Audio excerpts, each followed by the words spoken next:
Tanzania ambazo zitawasilishwa kwetu na Mheshimiwa Joseph Tadayo akimwakilisha mwenyekiti wa kamati hii. Karibu sana Mheshimiwa kwa kuweza kutoa salamu za kamati ya Bunge. Makofi mengi kwake kwa Mheshimiwa Joseph Tadayo.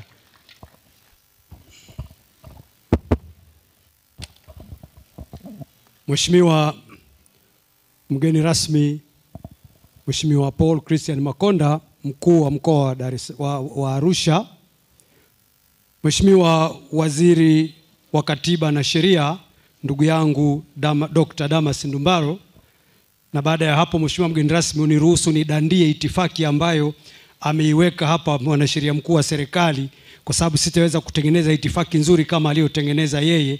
Kwa hiyo naomba nidandie hiyo itifaki na kusema Jamhuri ya Muungano wa Tanzania, Arusha hoye!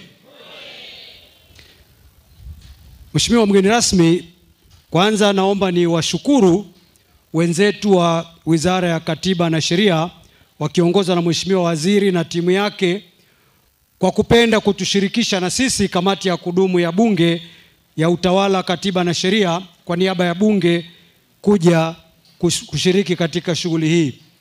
Na kwa niaba ya mwenyekiti wa kamati hiyo Dr. Joseph Kizito Mhagama, naomba niseme tu machache yafuatayo. Mheshimiwa mgeni rasmi, kampeni hii lengo lake ni kuwawezesha wananchi kutambua na kupata haki zao. Haki ziko pale nyingi tu kwenye katiba na kwenye sheria, lakini iko namna ya kuzifikia ambayo mtu asiyejua kuzifikia basi anaweza akakaa anapoteza haki zake, pamoja na kwamba zipo. Sasa viongozi na watawala wengi wa dunia, hata ukisoma kwenye historia toka kale, walishindwa kwenye eneo hili la utawala wa sheria, kwa sababu unapowahimiza watu unaowaongoza na kuwafungua macho juu ya haki zao, kuna namna fulani ambayo wewe kiongozi unapunguza mamlaka yao na kuwaachia wao.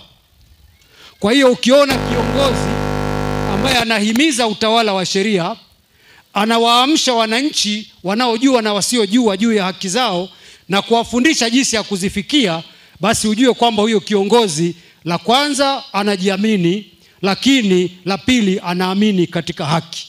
Kwa sababu angeacha tu, angeweza akaendelea kuburuza watu bila kuwaamsha kwamba haki zao ziko pale. Kwa hiyo mimi niseme tu kwamba tumshukuru sana Mwenyezi Mungu kwamba tuna kiongozi Dr. Samia Suluhu Hassan ambaye kwanza anajiamini, lakini anaamini juu ya haki. Ndio maana akaanzisha kampeni kama hii ya kuamsha watu waweze kufuata haki zao.